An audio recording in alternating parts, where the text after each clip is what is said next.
education as a social institution and as a social process affects the whole process of social progression and also the technological transformation in the society. These in turn also affect educational institutional arrangement and also its philosophy. Open and distance learning system, which is of very recent origin, is also been affected both by the technological transformation and social progression. These are also in turn affecting the whole process of social progression and technological transformation. What is the state of open and distance learning today? What are its new dimensions? To discuss all these issues in detail, today we are having among us Professor Alan Tait.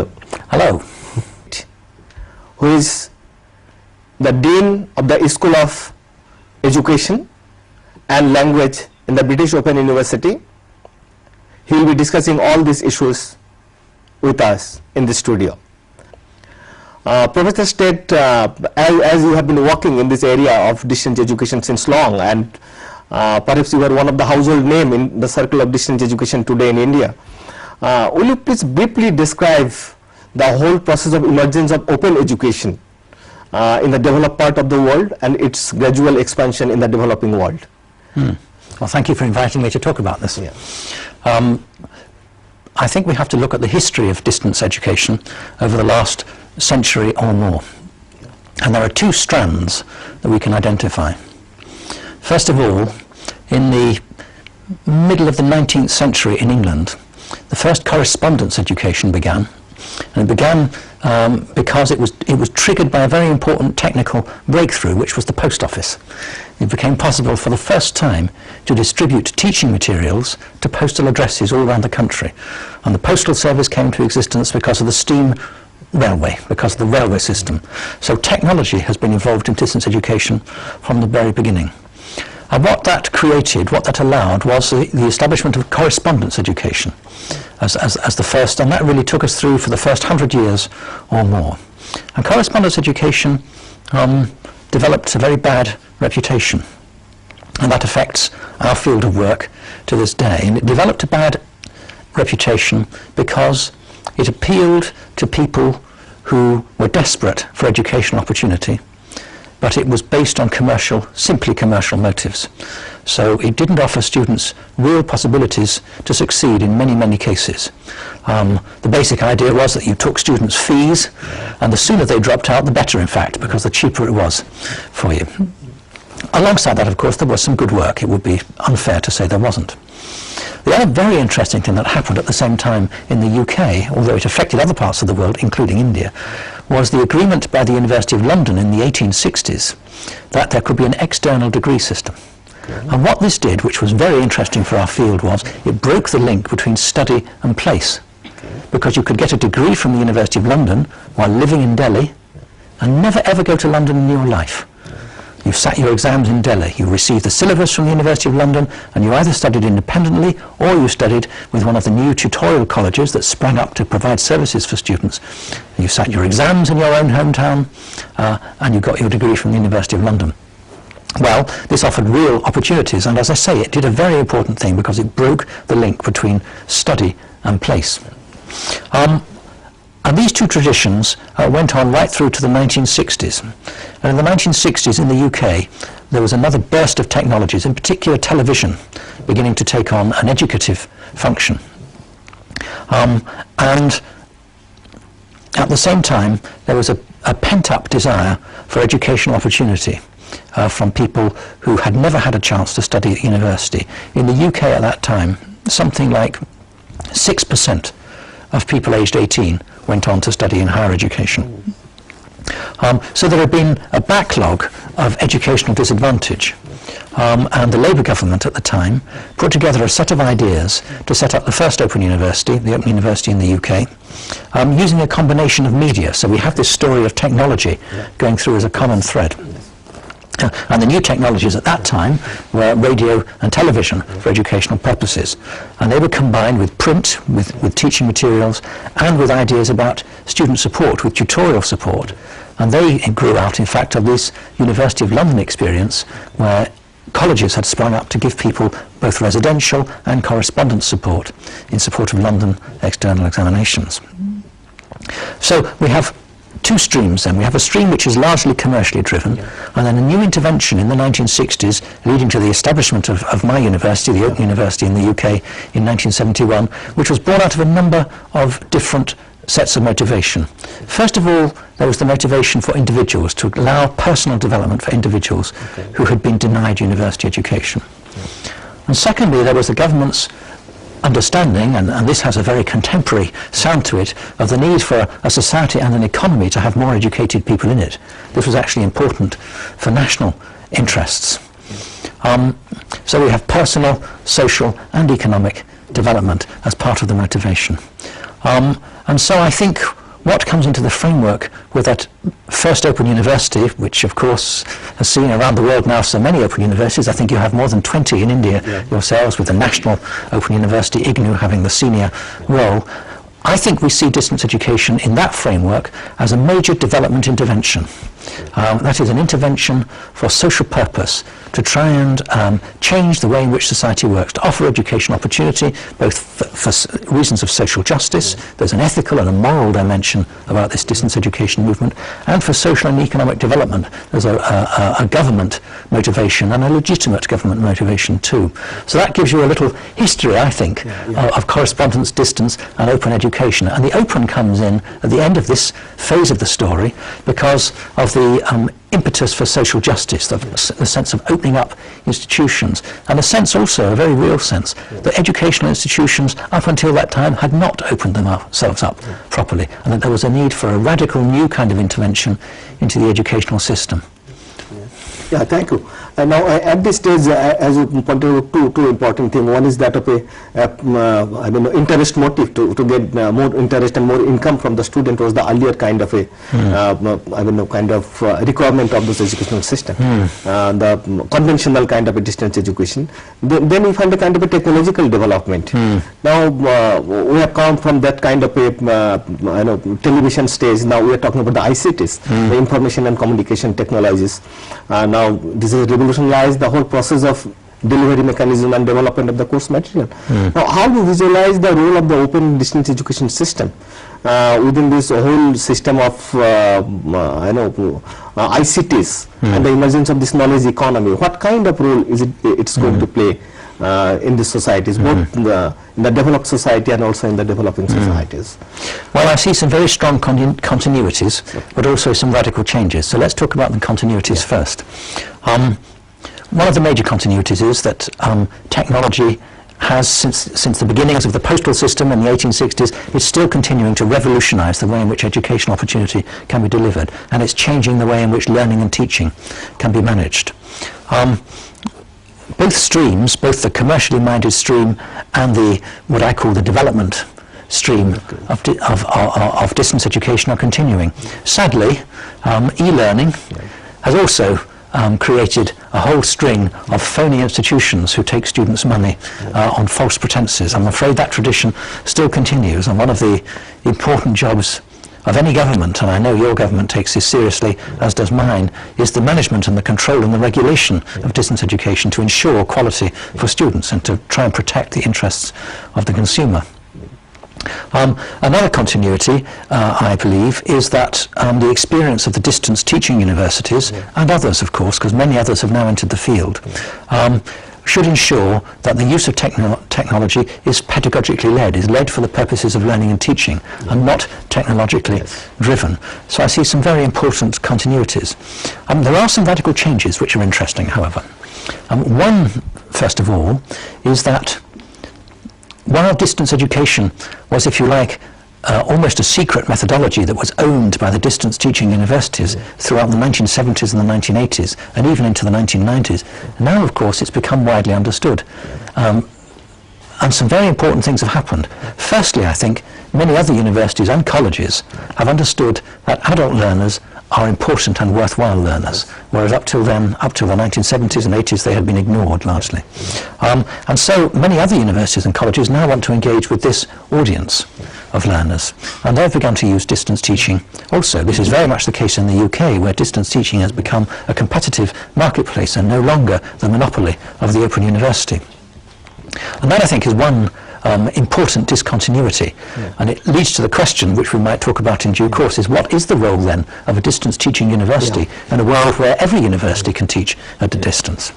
But the other discontinuity is that ICT has the capacity to extend access and to increase marginalisation.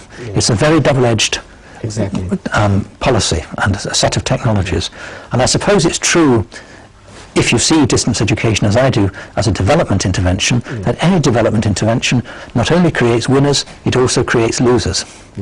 And I think as we adopt these policies, as we should, I think we have to consider very carefully how marginalisation in education is re-articulated. Because in my view, as we see social development happening, marginalisation articulates itself again and again and again. And the job, in my view, the continuing job of my view, of an open university is to identify where that educational exclusion and marginalisation is taking place. Now for us in the UK, it's not in the same place as it took place in the 1970s. We now have something over 40% of young people going into universities. So it's a huge difference between the 6% only who were going into universities when we started. So we now have to identify, well, who is the present scenario in India now? Is it 6% go to the higher education? Okay. Well, I think our histories are very close. They always have been. So we have to think very carefully, who are the new marginalised in the UK? And I think in not many years' time you will be thinking too about the new kinds of students you need to help. Because if we lose that focus, in my view, on exploring the sorts of people who cannot study, I think we will lose the purpose of having an open university. So as I say, I think there are some radical continuities, some firm continuities, and some radical changes. And the last thing I wanted to say about the ICTs is that one of the very positive things they bring for distance education is that they provide, for the first time, a way for students to talk to each other on a very regular, almost continuous basis through computer conferencing and other such forums. Now, computer conferencing can, like face-to-face teaching, offer very bad practice, but it can also offer very good practice, and it provides a real opportunity for students to participate, to talk to each other across the web, to talk to their tutors across the web, and to give a chance for interaction and participation by our students to a greater extent than we ever had, really, with study centres and students, some students visiting those, but many not. It's really fascinating when you talk about the whole issue of the marginalization within the distance education system, and also some concern for the marginalized, especially in the Indian context when you talk about the open education system. I mean, open education in particular, not taking the whole distance education within it. Open education itself is specifically mandated to address the need of this marginalized section.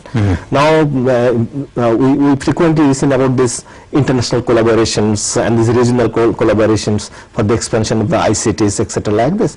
Now, how the ICT can be a vehicle for the empowerment of the marginalized through ODL in the developing societies? Can you highlight some of these issues?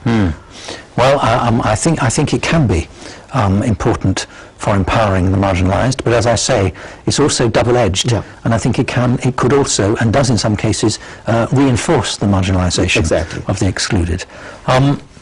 I mean, first of all, I think it is absolutely true that we must bring in as many people as we can to use ICT. It is a necessity for contemporary employment, for all sorts of social skills. Certainly in my own country, there are an increasing number of services which you must access through the web. And so those people who can't, the digitally excluded, are going to find their social exclusion reinforced and made more difficult. So there is a real social job to do in digital literacy, reinforcing digital literacy for the whole population. That's one very important thing. Can you give me the rest of your question? Just extending this thing slightly further. I mean, how do you foresee the possibilities of integration of different kind of collaborations, collaboration between this conventional universities educational system and this open university system, and also a kind of integration of conventional technology with that of ICTs to suffice the need of the marginalized. At times, so what we are finding that is open universities are working in isolation. Conventional universities are working in isolation because they are having different kind of target group. And ultimately what is happening, those who have been the victims of this so-called futureless development, jobless development and this dark development, and they are again going to be marginalized. So what kind of new collaboration you see is it possible to bring them in the forefront of this development discourse? Well, first of all, to talk about cooperation between conventional universities and distance teaching universities. One of the advantages conventional universities have as they begin to approach using ICTs is that they're not encumbered by the baggage of, if you like, what's called second generation distance education, the multimedia distance education that IGNOU and the Open University in the UK have both been involved with. So they can move straight into what's called third or even fourth generation distance education without trying to reinvent themselves as we have to do. I think there has been a lot of hype about e-learning. Certainly in my own country and in the States, I think that hype has declined slightly, but there were many new entrants to the education market using e-learning who frankly established systems which were as bad as the old correspondence school mills, and they were as exploitative of students. But I think many universities now have learned that e-learning is a complicated and an expensive business. Nonetheless, it does provide access for students who haven't had access before. And one of the things it leads to, and I think this lies behind your question, I think, is it leads to this scope for international activity by universities. And again, that can be something which is empowering for populations, but also disempowering for populations. I think we have to look at this as a two-sided policy. There can be a simple commercial drive, if you like, selling education into countries which don't have well-developed education systems, which might provide real opportunity for some students, but may have the impact of it fails to embed local capacity. It fails to build capacity in a country to support itself through education. But I think international educational activity, which works in partnership with institutions in a country, can have an educative effect in both directions, I must say, not in just one direction, because I think both partners will learn from the experience. I mean, we are here today because of a major conference at IGNOU of international distance educators, more than 400 or 500 people who choose to come together to talk. There is a huge appetite to discover international developments and to learn from each other. So I think educational partnerships is a good framework within which to develop e-supported and e-learning activities on an international scale. Nobody surely would argue against learning from each other internationally. I think, however, that we need to frame our education activities within that ethical dimension of development. So as I say, there can be winners and there can be losers in every policy development. Well, another kind of a question that when we are trying to identify certain partners for educational collaboration, at times you are having several kind of partners. Those were the private players. Second, the Phoenix is having an university who happens to be the stock market broker. Even Prentice Hall is having one kind of a accreditation system to give different kind of degrees and certificates. The kind of commitment which is expected both from the state and the educational institution, it is seldom missing from their perspective. To have more and more profit is their kind of a concern. So what kind of measure one should take while entering into collaboration of this kind of institution at the international level? Well, I think life has become much more complicated. It is absolutely the case that education providers are becoming much more widely dispersed amongst different sorts of organisations. So it is absolutely true that along with the organisations that have grown up as state-funded organisations over, say, the last 50 years or so in all our societies, there are now a range of new entrants. Private companies, major companies, big international companies, voluntary organisations also, major voluntary organisations. So I see it necessary to manage partnerships across those three sorts of sectors at least. the not-for-profit education sector, the for-profit sector, which has its own interests, and the voluntary sector, the voluntary organisations, the non-governmental organisations who express other sorts of motivations, perhaps in particular from civic society. Managing these partnerships is complex. I don't think there can be a general rule. I think what is crucial is to try and establish the purpose of the educational intervention. I have to say that there are some private companies who have very laudable major social programs, community programs, and there are other big international companies which don't seem to have such ethical purposes. So I think one has to look at each case by case and try and invent across partnerships, try and be clear about what the purposes are in that partnership. Now, I'll go to another side of this discussion, especially with the proliferation of this educational need and this lifelong learning.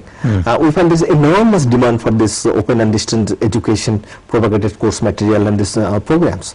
Now, but the number of the people, those who are trained to develop this open and distance material learning is very, very limited in terms of the requirement. Now what is happening within this given scenario, the academics, especially of the third world countries, they are highly involved in the designing and development of these courses. And the kind of research they should have been undertaking, both in the system and in the discipline, at times those are missing. Until unless there is a serious kind of commitment to their own discipline missing. But I find a kind of a contrast to the UKAU. I find that some of the name like yours, the Alan Tate is a big name in the distance education. Stuart Hall is a big name in the sociological studies. Similarly, Ben Crow is another name in the development studies.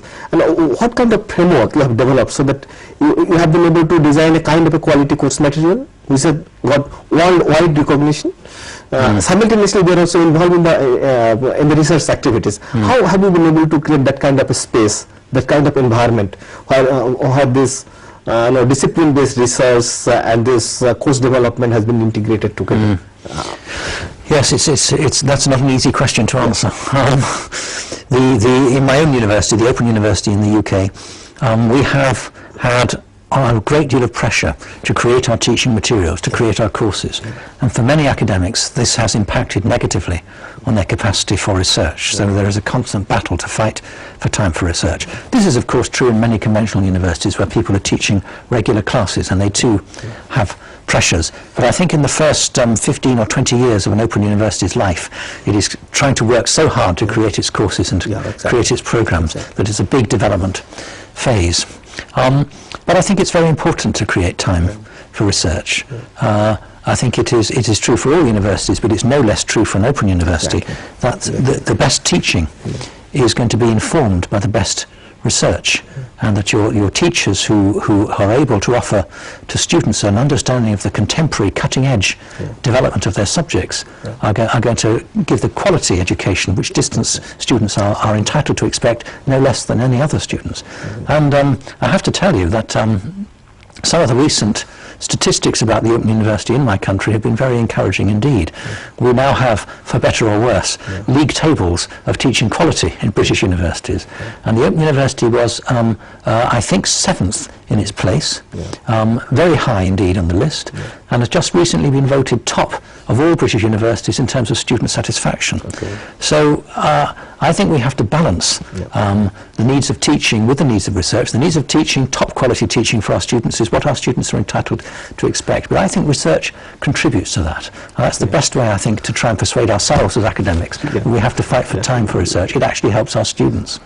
How do you react to this situation that we are talking about? We are not only in a globalized era, but also we are located within the whole core of knowledge economy, the way it is being evolving. Also, we are guided by the whole kind of a situation prescribed by the GATS and other kind of a thing. So what kind of liberty or kind of autonomy an educational institution like any open university can exercise while designing the courses? What kind of commitment they should have, and what kind of commitment they should have, especially for the societal need, commitment towards the market? I mean, what kind of commitment, how they can make a balance between these two? Yes, what a good question. I don't think there's any doubt that internationalization of education is happening. Yeah. Globalization is a phenomenon which is taking place. So what do you say? It's a phenomenon, it's not a choice. it is, absolutely. There's no way that we can hide from it. It's happening.